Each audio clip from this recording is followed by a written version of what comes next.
sabi ko nga sa iyo, Mr. President, kaibigan kita, Bingbong. Pag pinilit mo ito, lalabas ka ng Malacanang kagaya noong panahon na pinalayas kayo.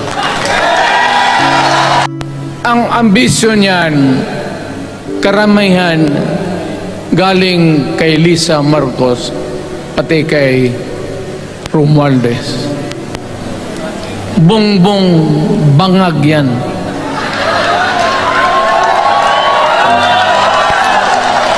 That's why sinasabi ko na sa inyo ngayon, si Bongbong Marcos bangag noon, ngayong presidente na bangag natin ang presidente.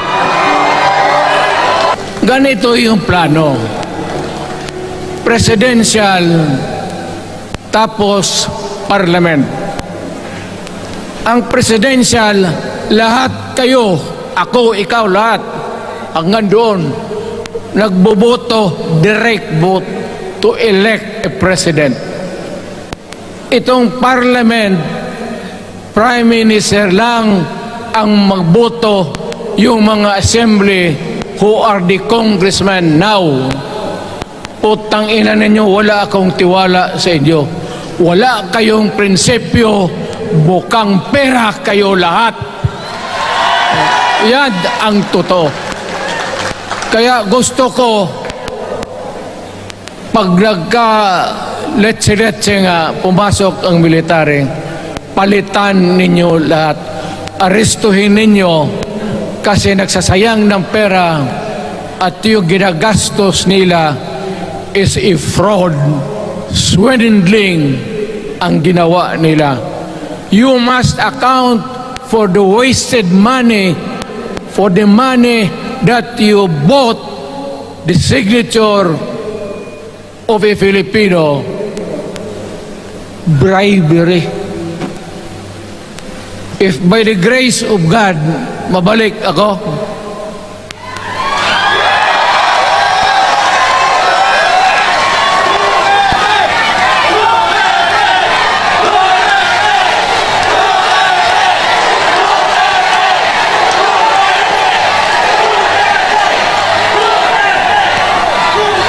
nilagro lang naman yan, hindi ba yan totoo?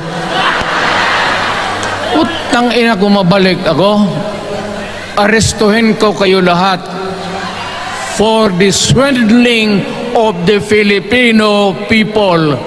You committed fraud. Pinagsayangan ninyo ang pera namin. People's Initiative does not involve buying the vote or the signature of the Filipino. Talagang mga wala kayong prinsipyo, mga putang ina ninyo. No, Mr. President, pinilit ninyo kami. Kayo yung sa Bisaya, kinikitoy mo yung Pilipino. You are testing the waters, not even. You are,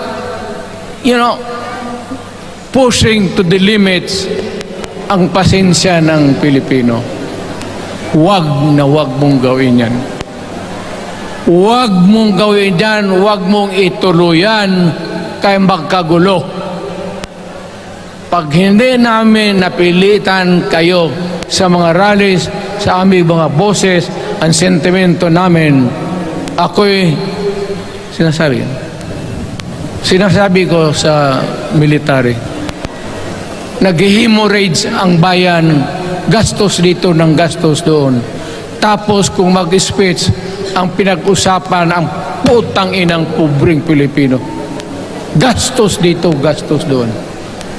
Mga military, maawa kayo sa bayan. Pag hindi namin kaya, gawin na ninyo. Gawin ninyo, kawawa ang Pilipinas. Mabuti sana kung bright kayo. Kung drug addict ka lang naman, at may asawa kang hungry for power, Tapos may isa itong taga Leyte.